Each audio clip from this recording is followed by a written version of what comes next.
Okay, so you've finished feedback, you've saved your favorites, and now you're ready to input your schedule for the next day.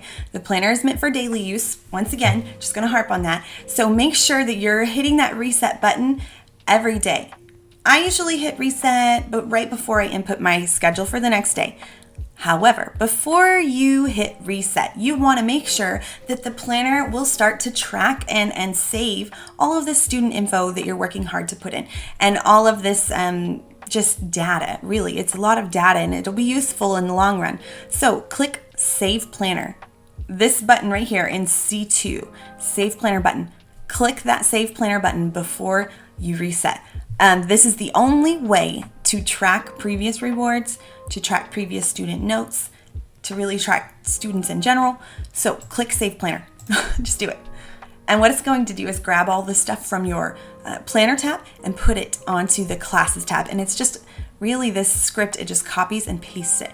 So all of the text is editable. So maybe in case you forgot to select a reward, you can go on this tab and type it in, and it'll show up next time. So, all right, let's check this out. I can see my schedule, and what it's actually done for me is it's put the most recent class at the top.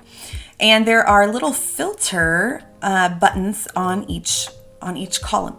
These filter buttons will allow you to sort your class data or sort your student data, really let you see like whatever you want to see. So if I want to see only classes with Thomas, I can click this filter button and I can find Thomas right there.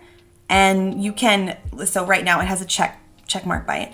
I can clear all of it, so I don't want to see any of them. I only want to see Thomas.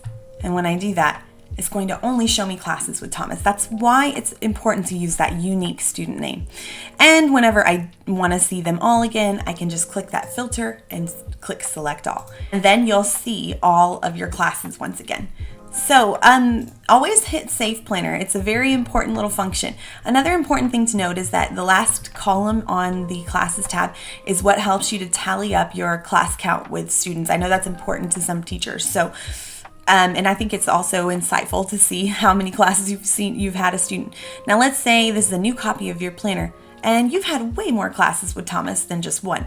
So you can actually edit these numbers over in Y. You just only need to find the first class record with Thomas and just edit that one number. So let's say I've had 15 classes with him, and then that will show up in my Students tab. So that'll make more sense once we start talking about that.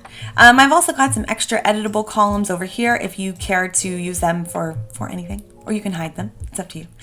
In previous versions of the Classes tab, you used to be able to see like all of the prop options, all of the extension reward options. That is no longer the case. Those columns are hidden and cleared because that's just extra stuff saving to this document that doesn't need to be saved. All right, so let's go ahead and go on to the Students tab because that's the last thing that you want to learn about to make the most of your planner.